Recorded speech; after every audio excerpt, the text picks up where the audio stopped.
በዛሬው ቪዲዮአችን እንዴት አድርገን የድርሻ ቤተሰብ መሆን እንደምንችል እናያለን። በመጀመሪያ ወደ ጉግል በመግባት ድርሻ.ኔት ብለን ሰርች እናደርጋለን።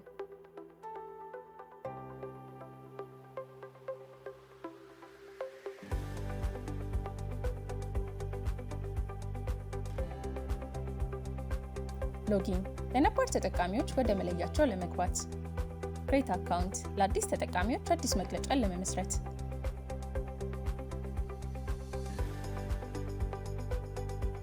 በመቀጠል ክሬት ኦርጋናይዜሽን የሚለውን ስንነካ ሁለት አማራጮችን ያመጣልናል፣ ክሬት ሴሶ እና ክሬት ቢዝነስ የሚል። ክሬት ሴሶ የእርስዎን የሲቪል ማህበረሰብ ድርጅት ለመመዝገብ ያገለግላል። ክሬት ቢዝነስ የእርስዎን የንግድ ድርጅት ለመመዝገብ ያገለግላል። ክሬት ሴሶ የሚለውን ስንነካ እዚህ ላይ የድርጅታችሁ አርማ የሚመርጡበት ቦታ ነው። እዚህ ላይ የድርጅታችሁን ትንሽዬ ምስል የሚመርጡበት ቦታ ነው።